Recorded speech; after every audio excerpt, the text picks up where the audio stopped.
Bonjour à tous, dans cette vidéo on va résoudre dans R, l'ensemble des nombres réels, les inéquations suivantes: 3x plus 7 strictement inférieur à x moins 3 et x moins 4 inférieur ou égal à 4x moins 7. Avant de me lancer dedans, je vais rappeler la règle fondamentale des inéquations. C'est exactement le même principe que pour les équations. Donc, il y a une règle d'or qui est la conservation de l'équilibre. On peut appliquer la même opération élémentaire aux deux membres de l'inéquation.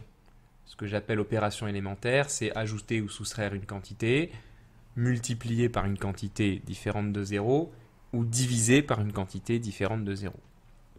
Donc dans une inéquation, vous avez deux membres, le membre de gauche et le membre de droite, comme pour les équations. Et si vous voulez par exemple ajouter 5 au membre de gauche, eh bien vous devez ajouter 5 également au membre de droite pour avoir une inéquation équivalente. La seule subtilité, la seule nouveauté par rapport aux équations, c'est qu'il faut faire attention lorsqu'on multiplie ou qu'on divise par une quantité négative, parce que ça va renverser le symbole d'inégalité.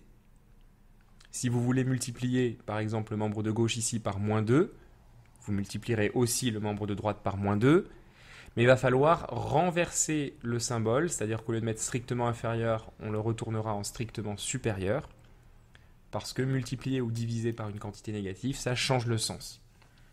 Ça, c'est dû au fait que les nombres négatifs sont rangés dans l'ordre inverse par rapport aux nombres positifs. Si vous faites 1, 2, 3, 4, 5, vous allez de plus en plus grand, alors que si vous faites moins 1, moins 2, moins 3, moins 4, vous avez des nombres de plus en plus petits. Donc à chaque fois qu'on multiplie ou qu'on divise par une quantité négative, ça va changer le signe. Donc on va passer d'un membre positif à un membre négatif, ou inversement d'un membre négatif à un membre positif. Et par conséquent, le symbole d'inégalité doit être renversé.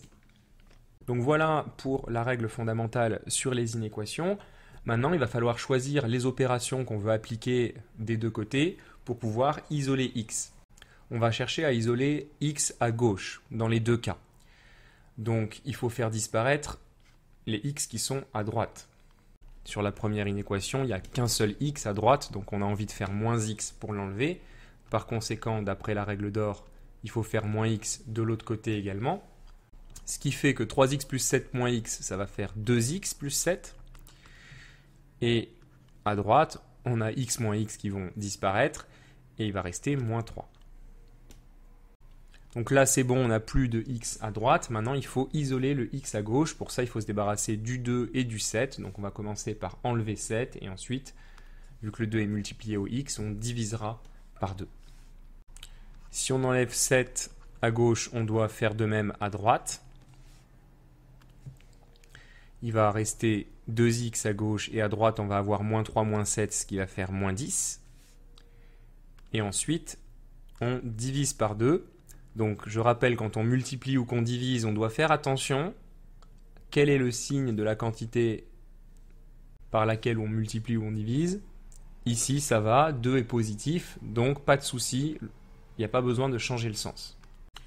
2x divisé par 2 va donner x, et moins 10 divisé par 2, ça va donner moins 5. Bien, une fois qu'on a ça, on aime bien présenter l'ensemble des solutions sous forme d'un intervalle. On a une infinité de solutions. Tous les réels x qui sont strictement inférieurs à moins 5 vont vérifier l'inéquation de départ. C'est ça qu'on a démontré en isolant le x. Si par exemple je fais un petit dessin de la droite réelle, je vais placer le 0 quelque part, placer le moins 5 avant 0, et donc tous les réels qui sont avant, donc de moins 5 jusqu'à moins l'infini, on peut aller aussi loin qu'on veut dans les négatifs, tout cela sont solutions de l'équation.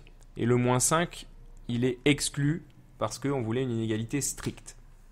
Donc, ce petit dessin que j'ai fait, c'est la représentation graphique de l'intervalle moins l'infini, moins 5. La notation mathématique de l'ensemble des solutions ici, que je vais appeler S comme solution, elle est comme ceci, moins l'infini, moins 5. Le crochet en moins l'infini est toujours ouvert, ça c'est une condition, donc toujours vers l'extérieur.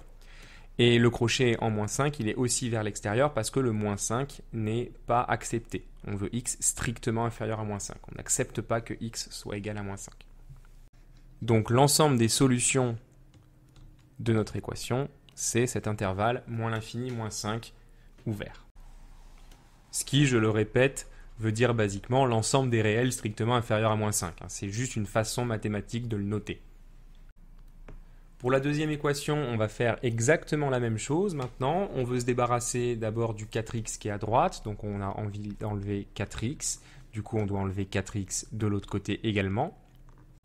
On avait déjà un x, donc 1x moins 4x, ça va faire moins 3. 1 moins 4, ça fait moins 3. Donc moins 3x. Ensuite, il y a le moins 4 qui était là. Le symbole d'inégalité, inférieur ou égal. Et le 4x a disparu puisqu'on a enlevé 4x. Et il reste juste le moins 7. Ensuite, on doit isoler le x. Donc on va commencer par se débarrasser du moins 4 en ajoutant 4. De chaque côté, bien évidemment, pour conserver la règle de l'équilibre. À gauche, il ne restera plus que moins 3x. Et à droite, moins 7 plus 4, ça fait moins 3. Et là maintenant, il reste juste à se débarrasser du moins 3. Comme le moins 3 est multiplié au x, on va s'en débarrasser en faisant une division par moins 3. Mais là, attention, quand on multiplie ou qu'on divise, il faut se poser la question, est-ce que par hasard, on ne serait pas en train de multiplier ou de diviser par une quantité négative? Et là, justement, c'est le cas. Moins 3, c'est un nombre négatif. Donc, quand on divise par moins 3, il va falloir changer le sens de l'inégalité. Donc, le symbole inférieur ou égal ici va se changer en supérieur ou égal. Et ensuite, on peut faire nos opérations. Donc, moins 3x divisé par moins 3, il va rester x. Et moins 3 divisé par moins 3, ça fait 1. Donc, les solutions de notre équation, cette fois, c'est les réels x qui sont supérieurs ou égaux à 1. Si je fais une petite représentation graphique, on va mettre le 0 quelque part, on va mettre le 1 pas très loin, juste après. Et donc, x doit être supérieur ou égal à 1, donc c'est toute la partie qui est après.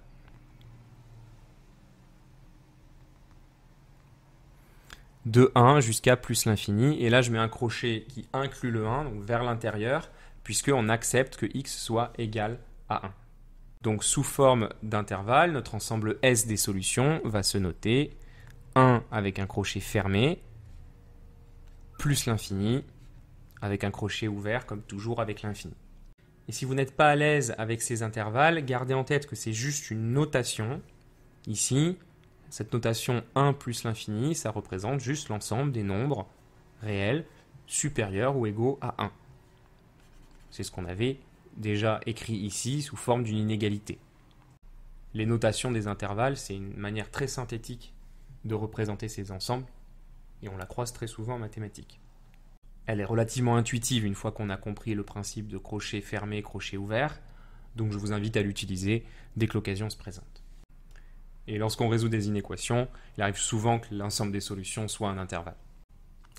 Voilà en tout cas pour cette vidéo. Je vous remercie d'avoir suivi jusqu'ici et je vous dis à bientôt.